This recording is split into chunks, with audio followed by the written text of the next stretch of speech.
दोस्तों फिल्म की शुरुआत होती है सन 1850 से, जहां पर हम एक अंग्रेज को देखते हैं जिसका नाम क्लाइमेट होता है, जो कि वो बहुत ही बड़ा एक रिसर्चर होता है, जिससे अपने जांच पड़ताल के दौरान उसे पता चला कि यहाँ के जंगलों में बहुत सारा सोना छुपा हुआ है। क्लाइमेट उस सोने को हासिल करना चाहता है, लेकिन उसे एक जमींदार बताते हैं कि यहाँ पर सब अफवाहें हैं और वहाँ पर भूत प्रेत रहते हैं। तब भी क्लाइमेट अपने मकसद से पीछे नहीं हटता है। फिर जमींदार उस क्लाइमेट से कहता है, कुछ समय पहले 5 लोग उस खजाने की तलाश में गए थे, लेकिन आज तक कोई भी उनमें से लौट के वापस नहीं आया। इसके बावजूद क्लाइमेट किसी भी हाल में उस खजाने को हासिल करना चाहता है। फिर सीन चेंज होता है और हम अगले दिन सुबह को एक छोटे से गांव वेपुर को देखते हैं, जो कि यहाँ के सारे लोग उसी जमींदार के खेतों में काम कर रहे होते हैं, सिवाय एक परिवार को छोड़कर। इसी गाँव में हमारा हीरो को भी देखते हैं, जिसका नाम थलांगन होता है, जो कि इसी गाँव में जैसे तैसे करके अपन जीवनचर्या बिता रहे होते हैं। थलांगन को एक अजीबो गरीबो सपना आते हैं, जैसे कि वो किसी से लड़ रहा है। फिर उनकी पत्नी गंगा माँ उन्हें नींद से जगाती है, तो थलांगन अचानक उसे मारने की कोशिश करते हैं। गंगा माँ किसी तरह उसे काबू में कर लेती है और उसे एक थप्पड़ लगाती है। फिर कहती है कि पहले सपने से बाहर आओ। थलांगन के जमा 5 बच्चे हैं, जिनमें से 4 बेटी और 1 बेटा है। बेटे का नाम अशोकानंद है और उनके पास अपनी खुद की जमीन है, यानी कि थंगलान का परिवार किसी के नीचे काम नहीं करता है। एक रोज थंगलान खेतों में काम करने के लिए जा रहे होते हैं। फिर गंगा माँ थंगलान से कहती है कि इस बार फसल काटने के बाद भी मुझे वैसा ब्लाउज चाहिए जैसा कि जमींदार के बीवियों लोग पहनते हैं। फिर थलांगन अपने खेतों में काम करने के लिए चले जाते हैं। उसके बाद हम एक गंगू नाम का एक ब्राह्मण को देखते हैं, जो गांव के निचले जाति के लोगों को विश्वास दिलाने में कोशिश कर रहे होते हैं कि अगर वो ब्राह्मण बनेंगे तो मरने के बाद स्वर्ग में जाएगा। गंगू बच्चे को भी ब्राह्मण में परिवर्तन करने की कोशिश करते हैं और उन्हें नसीहत देता है कि अब से नॉन वेज नहीं खाओगे और यहाँ वहाँ के लोगों से दूरी बनाए रखना है। यह सब देखकर थलांगन का बेटा अशोकानंद सोचने लगता है कि गंगू ऐसा क्यों कर रहा है। इसके बाद थलांगन का परिवार अपने खेतों में गीत गाते हुए फसल काटने के लिए चले जाते हैं। वे अपने जिंदगी में बहुत ही खुश होते हैं। कुछ देर बाद जमींदार और उनकी बीवी खेत में कामदार को काम देखने के लिए आते हैं। थलांगन अपने गांव वालों से कहता है कि सारी जमीन हमारी है, जिसे जमींदार ने पूर्वजों से छीन लिया है। जो मेहनत करता है जमीन उसी की होनी चाहिए, लेकिन ये लोग हमसे टैक्स के नाम पर हमारे ही जमीन हमसे छीन रहे हैं। फिर सारे किसान काटे हुए फसलों को इकट्ठा कर एक जगह पर रख देता है और रात होते ही वो सारे किसान उसी फसलों के पास जाकर सो जाते हैं। फिर हम देखते हैं कि थलांगन के बच्चे उनसे एक कहानी सुनाने की जिद करते हैं और वे कहते हैं कि पापा हमें आरती की कहानी सुनाइए ना। फिर थलांगन अपने बच्चे को कहानी सुनाने में लग जाते हैं और वो कहता है कि यहाँ से कोसों दूर एक हाथी जैसा पहाड़ था और उस पहाड़ के पार एक छोटी सी नदी भी थी, जिस नदी के पास एक अनमलाई नाम का गाँव था। उस नदी में थलांगन के परदादा, जिसका नाम कडायन होता है, वो सोने की खोज कर रहे होते हैं और उनके साथ कुछ और लोग भी काम कर रहे होते हैं। थलांगन के परदादा यानी कि कडायन को नदी में छुपा हुआ सोना मिल ही जाता है। तभी एक राजा अपने सैनिकों के साथ वहां पर आता है। राजा अपने कुछ सैनिकों को सोना लाने की आदेश देता है, लेकिन थलांगन के परदादा और उनके साथ काम कर रहे सारे लोग मिलकर उन सैनिकों को मार गिराते हैं। फिर थलांगन के परदादा राजा के पास जाकर सोना दिखाकर उनसे कहते हैं, अगर आपको ये सोना चाहिए तो आप खुद मेहनत करो, लेकिन याद रखना ये सोना हर किसी को नहीं मिलेगा। फिर हम देखते हैं कि राजा के सैनिकों सोना खोजने के लिए नदी में उतर जाते हैं, लेकिन उन्हें कुछ भी हाथ नहीं लगता।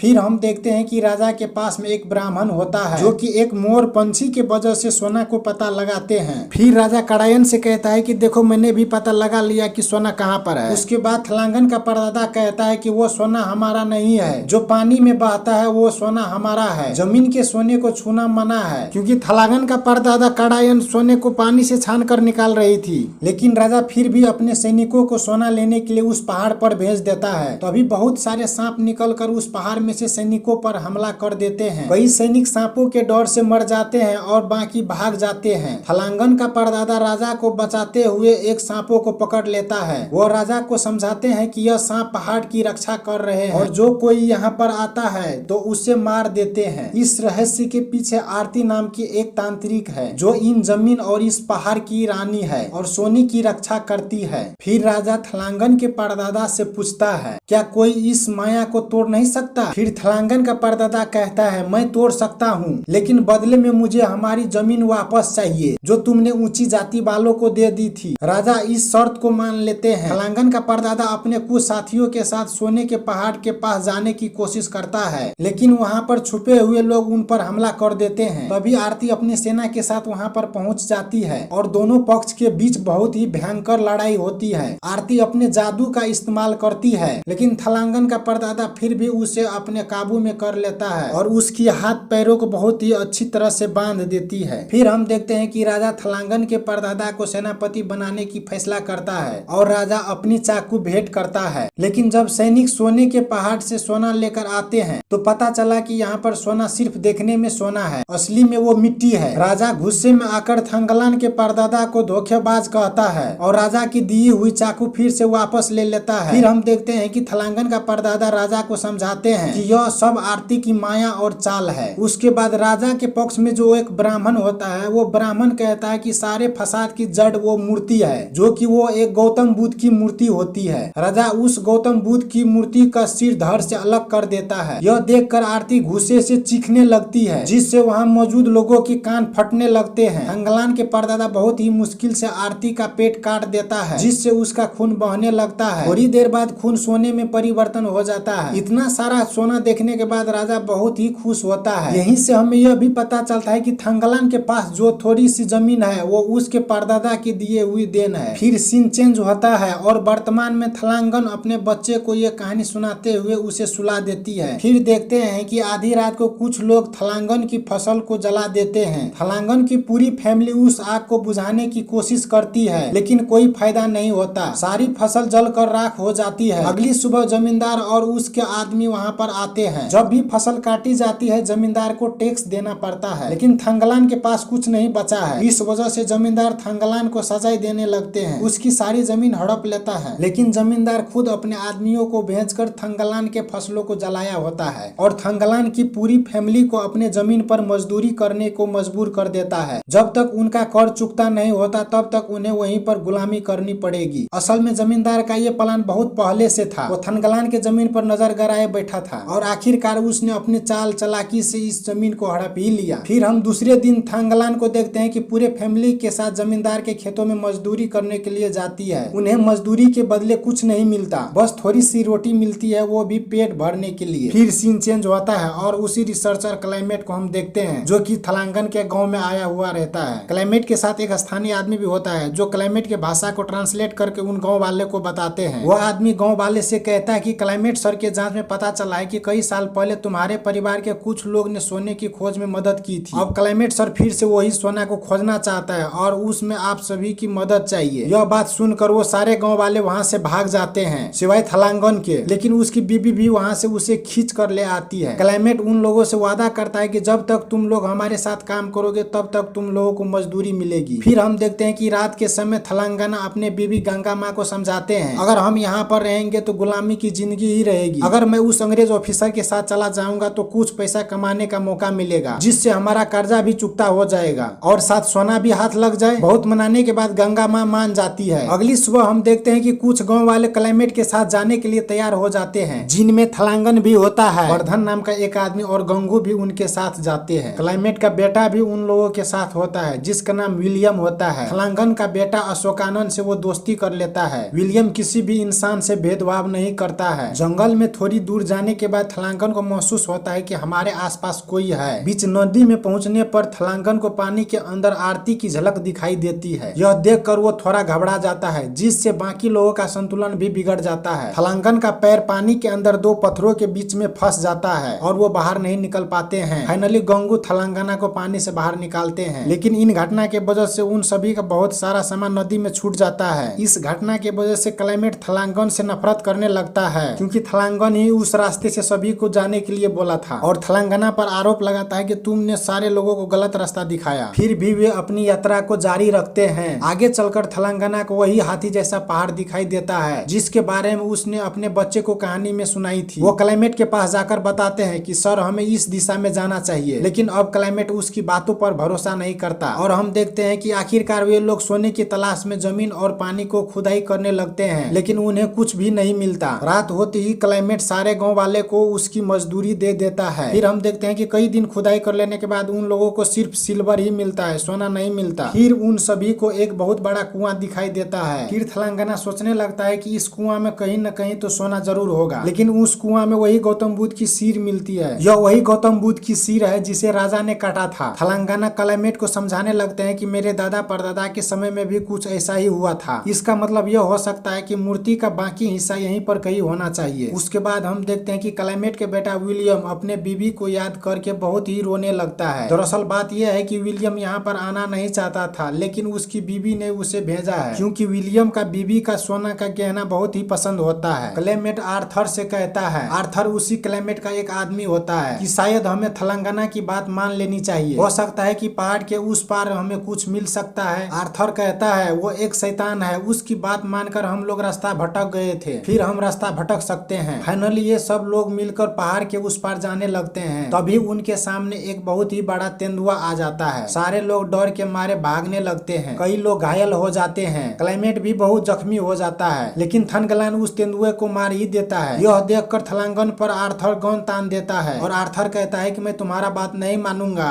और मैं तुम्हारे साथ नहीं जाऊंगा। फिर हम देखते हैं कि थलांगन का बेटा अशोका ये सब देखकर आर्थर पर गन तान देता है, लेकिन गलती से गोली चल जाती है और आर्थर का हाथ जख्मी हो जाता है। डर के मारे अशोका भागने लगता है और आर्थर उसके पीछे पीछे भागने लगते हैं और उसके पीछे थलांगन भागते हैं। इसी दौरान पहाड़ के ऊपर आरती और उसके आदमी नजर आते हैं। थलांगन को अपने दादा की वही कहानियों का वही राजा, वही सैनिक और ब्राह्मण दिखाई देने लगते हैं। दूसरी ओर हम देखते हैं कि गौतम बुद्ध की धड़ जमीन से बाहर निकली हुई है, जिसे अशोका ने देखा है। तभी आरती के लोग इन सब पर छुप छुप कर हमला करने लगते हैं और चारों तरफ धुआं ही धुआं होता है। थंगलान जब फाइट कर रहे होते हैं तभी उसको असली वाली आरती नजर आते हैं। थंगलान के बॉडी में उसका दादा की आत्मा आ चुकी होती है। थंगलान आरती को घायल कर देती है, थंगलान आरती को घायल कर देता है और बाकी लोग वहाँ से भाग जाते हैं। उसी गौतम बुद्ध के स्टैचू के पास में कोई वस्तु चमकने लगती है। जब उसे आग लगाकर पिघलाया जाता है तो वो सच में सोना होता है, जिसके वजह से क्लाइमेट बहुत ही खुश होता है और उसी समय बारिश भी होने लगती है। लेकिन बिजली चमकने की वजह से विलियम की मौत हो जाती है। क्लाइमेट अपने बेटे की मौत पर बहुत ही दुखी होता है, लेकिन हार नहीं मानता। वो ठान लेता है कि इस सोने को हासिल करके ही रहेंगे। उसके बाद क्लाइमेट थलांगन से विनम्र पूर्वक कहता है, तुम एक सच्चे योद्धा हो, तुमने हमारे सभी लोगों को बचा लिया। अब वक्त आ गया है कि दुनिया को हम दिखा दे कि हम कौन है और क्या कर सकते हैं। हमें तुम्हारी सहायता चाहिए। तुम अपने गांव जाकर यहाँ पर और लोगों को वापस लाओ। मैं उन्हें मजदूरी भी दूंगा और सोने में से थोड़ा हिस्सा भी दूंगा। इसके बाद थंगलान क्लाइमेट का शॉर्ट पैंट पहनकर अपने गाँव की ओर लौट जाते हैं। उसके बाद थलांगन अपने गाँव जाता है। गाँव जाने के बाद जमींदार को पैसे चुकाकर अपने जमीन के कागज वापस लेते हैं। अपने जमीन वापस पाकर थंगलान और उसके परिवार बहुत ही खुश होते हैं। थंगलान अपने गांव वालों को बताते हैं कि वहां पर काफी सारा सोना है। अगर हम सभी लोग उस ब्रिटिश के साथ काम करेंगे तो वो हमें मजदूरी के साथ साथ उस सोने में से थोड़ा हिस्सा देगा। थलांगना उस गांव वाले से कहता है, आप लोग सोच लो, यहाँ रहकर उस जमींदार के नीचे काम करना है या फिर अपने जमीन वापस लेनी है। थलांगना अपने गाँव मिठाइयाँ और औरत के लिए कुछ ब्लाउज भी लेकर अपने गाँव आया होता है। उनकी बीबी ब्लाउज पहनकर बहुत ही खुश होती है। अगले दिन थलांगना और उसके सारे गांव वाले उस जगह पर जाने लगते हैं जहां एक नया उम्मीद और नया भविष्य उनका इंतजार कर रहा है। थलांगना जब अपने गांव वालों के साथ क्लाइमेट के पास पहुंचता है तो देखते हैं कि वहां पर एक नया आदमी आ गया है जो गांव वालों पर हुकूमत करने लगता है। गांव वाले थलांगना को बताते हैं कि भैया जब से तुम गए हो तब से यहाँ पर सब कुछ बदल गया है। क्लाइमेट ने अपने सैनिकों को बुलाकर नागा ट्राइबल लोगों को मार डाला। इस हादसे के बाद अशोक अजीब तरह के व्यवहार करने लगता है। अशोक सैनिक पर हमला करने लगता है, जिस वजह से सैनिक अशोक को बहुत पीटता है और उसे एक रस्सी से बांध कर रख देता है। क्लेमेंट का सैनिक थलांगन और उसके परिवार पर बहुत सारा जुल्म करने लगता है और अशोक के पास नहीं जाने देता है। क्लेमेंट थलांगना से आकर कहता है, मुझे माफ करो, मुझे नहीं पता था कि ये तुम्हारा बेटा है। और क्लेमेंट वो गाँव वालों से वादा करता है कि अगर आप लोग अच्छे से काम करेंगे तो उन्हें रोजाना मजदूरी और सोने में थोड़ा हिस्सा भी मिलेगा। लेकिन क्लेमेंट के पास काम करने वाला वो ट्रांसलेटर आदमी गलत तरीके से ट्रांसलेट करता है और कहता है, अब से क्लाइमेट सर के आप लोग गुलाम हो। थंगलान इस बात को सुनकर अपने गांव वालों से कहता है, यह आदमी झूठ बोल रहा है, क्लाइमेट सर ने ऐसा कुछ नहीं कहा है। फिर सीन चेंज होता है और रात के समय जब गांव वाले खाना खा रहे होते हैं, गंगा माँ यह देखती है कि अशोक का व्यवहार अजीब से हो चुका है। वो थलांगन से पूछता है, क्या तुम मुझसे कुछ छुपा रहे हो? थलांगन कहता है कि ऐसा कुछ नहीं है, तुम बेवजह की बात मत सोचो। लेकिन हम देखते हैं कि अशोका के अंदर आरती की आत्मा आ गई है जो कहती है, तुम सब यहाँ से चले जाओ वरना लाशों की ढेर लग जाएगी। अगले सुबह होते ही गांव वाले सोना ढूंढने के लिए खुदाई करने लग जाते हैं। शाम हो जाने के बाद क्लाइमेट सभी लोगों को उनकी मजदूरी दे देता है, जिसके वजह से गांव वालों बहुत ही खुशी होती है कि थंगलन ने जैसा कहा था क्लाइमेट वैसा ही कर रहा है। गांव वालों सोचते हैं कि अच्छे पैसे कमाकर अपने जमीन वापस ले लेंगे, लेकिन कुछ दिन खुदाई करने पर सोना नहीं मिलता है और केवल चांदी और अन्य धातु धातु मिलती है। फिर सीन चेंज होता है और हम आर्थर को देखते हैं जो क्लाइमेट से कह रही होती है कि इस जमीन में सोना नहीं है और हमारे पास जो भी पैसा था वो सारे खत्म हो रहा है। आर्थर क्लाइमेट को वापस लौट जाने की सलाह देती है, लेकिन हम देखते हैं कि क्लाइमेट हार मानने वाले में से नहीं है और हर एक जगह पर खुदाई करवाते ही रहते हैं। एक दिन आर्थर को पहाड़ के पास एक चमकती हुई चीज नजर आती है। जब आर्थर उस वस्तु को लेने के लिए जाते हैं तो उसे एक सांप आकर काट लेता है। फिर थलांगन वहां पर पहुंचकर सांप को मार देता है और आर्थर की मलहम पट्टी करता है, लेकिन बहुत सारे सांप वहां पर आने लगते हैं और एक सांप थलांगन की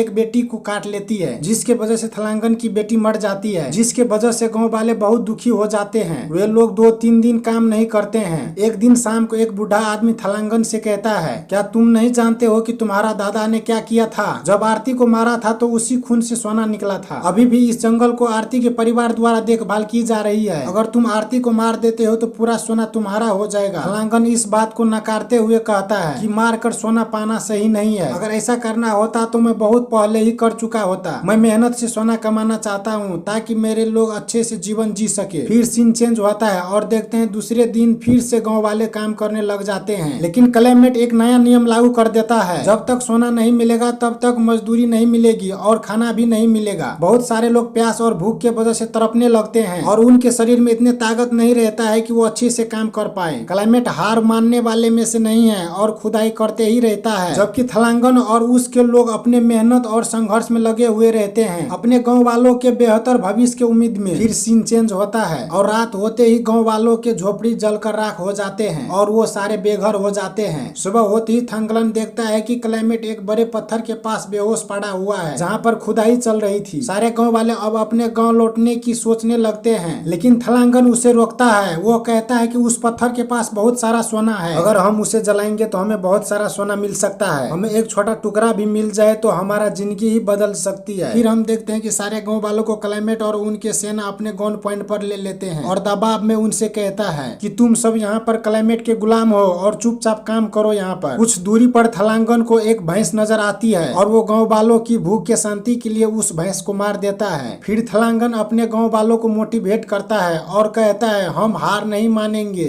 ठीक उसी समय नाग जाति के लोग जो आरती की वंशज है हमला करने के लिए तैयार हो जाते हैं। थलांगन और गाँव वाले पत्थर के पास जाकर लकड़ी में आग लगाते हैं और फिर पत्थर को फोड़ने लगते हैं। पत्थर टूटने के बाद थलांगन को आरती की आत्मा नजर आती है जो उन्हें रोकने की कोशिश करती है, लेकिन पत्थर के पास एक बड़ा सा होल बन जाता है जिसमें कुछ लोग अंदर जाकर देखते हैं तो पता चलता है कि यह एक प्राचीन खदान है। आर्थर के अनुसार यह जगह सुल्तान के जमाने की है और यहाँ खुदाई की गई है। आगे बढ़ते हुए गाँव वाले को काफी सारा सोना मिल जाता है। क्लाइमेट और उनके लोग बहुत ही खुश होते हैं, लेकिन उसी गाँव का एक आदमी और उसके बीवी जब सोना लेकर जाने लगते हैं तो क्लाइमेट के आदमी उन्हें रोकते हैं और सोना छीनने की कोशिश करता है। फिर क्लाइमेट भी आकर कहता है यह सारा सोना मेरा है, कोई भी इसे ले जाने की कोशिश मत करना। तब क्लाइमेट उस गाँव वाले और उसकी बीवी को गोली मार देता है। इसी दौरान गंगू और क्लाइमेट के आदमी एक आपस में लड़ने लगते हैं और गंगू उसे मार डालता है। फिर थलांगन कहता है ये सोना नहीं है, बस सोने जैसे चमकने वाली मिट्टी है। आरती ने हमें बहका दिया है। आरती और उनके लोग आते हैं और थलांगन से पूछते हैं क्या तुम अब भी मेरे बात नहीं मानोगे? जब थलांगन ने इनकार किया तो आरती अपने मैजिक दिखाने लगती है। गाँव वालों के साथ अजीब घटनाएं होने लगती है और एक जबरदस्त लड़ाई शुरू हो जाती है। आरती एक फ्लैशबैक दिखाते हुए वो थलांगन से कहता है कि 15वीं सदी में उनके पूर्वजों इन जमीन की रक्षा कर रहे थे और सोना भी था। जब कुछ लोग सोना चुराने के लिए यहाँ पर आए तो आरती और उनके लोग हार गए और गुलाम बन गए। उसके बाद थलांगन को सारे बातें याद आ जाता है कि वो खुद सोना की रक्षा करने वाला है। फिर वो आरती के पक्ष से लड़ने लगता है। थलांगन को अपने खानदान की सच्चाई समझ आती है। क्लाइमेट आरती को मारने की कोशिश करता है, लेकिन थलांगन उसे बचा लेते हैं और क्लाइमेट से लड़ने लगता है, लेकिन क्लाइमेट आरती को मार डालता है। फिर थलांगन गुस्से में आकर क्लाइमेट को भी मार देता है। फिर थलांगन आरती से माफी मांगते हैं, मैं भूल गया था कि मेरी असलियत क्या है, कृपया मुझे माफ करे। और थलांगन कहता है आजकल के समय अनुसार हमें थोड़ा सोना चाहिए ताकि हमारा पीढ़ियां बेहतर जिंदगी जी सके। फिर आरती थोड़ा सोना लेने की अनुमति दे देती है। थलांगन माइंस में जाकर काफी सारा सोना निकाल लेते हैं और अपने गाँव वालों को दिखाते हैं। सभी लोग बहुत खुशी होते हैं कि अब उनकी जिंदगी बदल सकती है। कुछ समय बाद हम देखते हैं कि वहाँ पर ब्रिटिश लोग सोना लेने के लिए आ जाते हैं, लेकिन थलांगन और गाँव वाले मिलकर उस सोने को रक्षा करने के लिए तैयार हो जाते हैं और ये मूवी यहीं पर खत्म हो जाती है। उम्मीद करता हूँ आप लोगों का इस मूवी का एक्सप्लेनेशन पसंद आई होगी। अगर वीडियो पसंद आई हो तो वीडियो को लाइक और कमेंट में थलांगन अवश्य लिखें और अपने दोस्तों के साथ शेयर अवश्य करें। और चैनल पर पहली बार आए हो तो सब्सक्राइब भी कर लीजिएगा। मिलते हैं किसी और वीडियो के साथ, तब तक के लिए bye bye, tata, take care.